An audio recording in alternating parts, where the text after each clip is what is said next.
দুলদুল বল না রে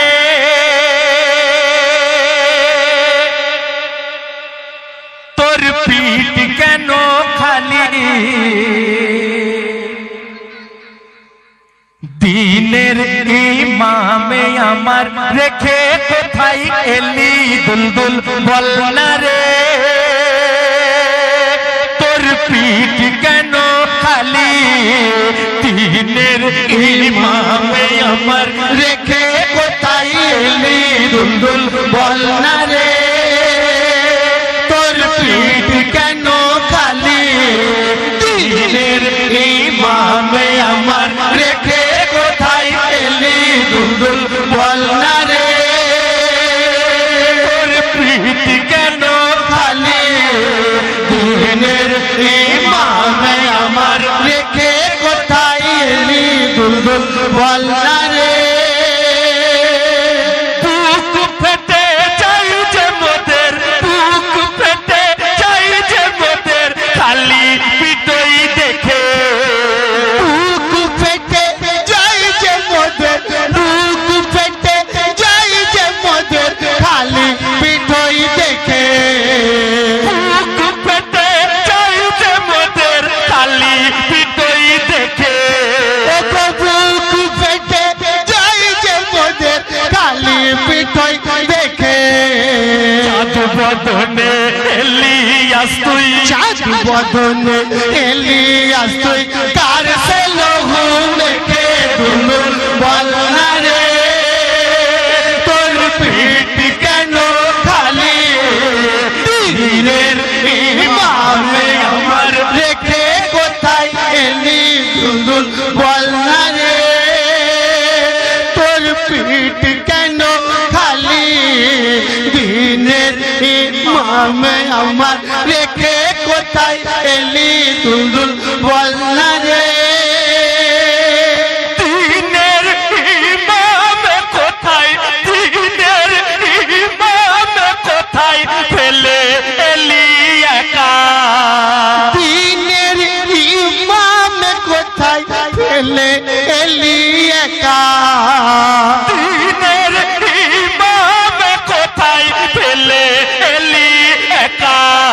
ওরে দিনের ইমামে কোথায় ফেলে এলি একা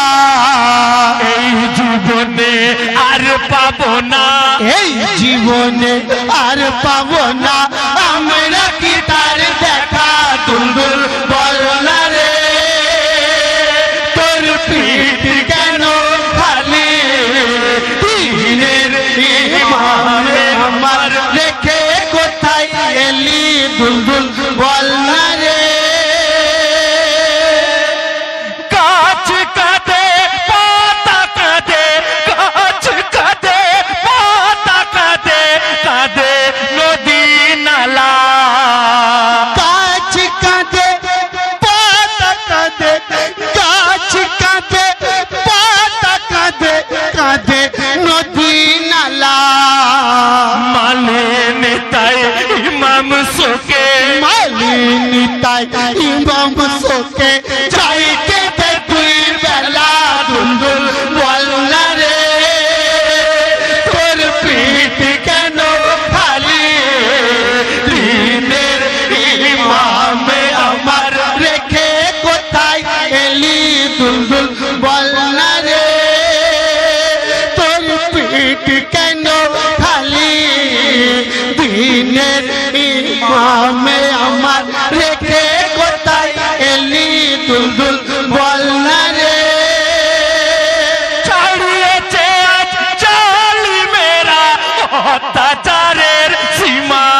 পিঠ কেন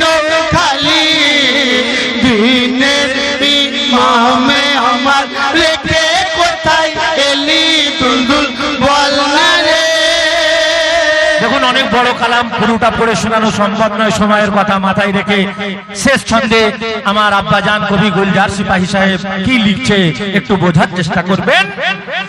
লেখে গুলজার কলমে তার, লেখে গুলজার কলমে তার, আজ এ মাতম জারি। লেখে গুলজার কলমে তার, লেখে গুলজার কলমে তার, আজ এ মাতম জারি। লেখে গুলজার কলমে তার, আজ এ মাতম জারি। লেখে গুলজার কলমে তার, আজ এ মাতম জারি। ততদিনই কাঁদবে জগৎ, ততদিনই কাঁদবে জগৎ।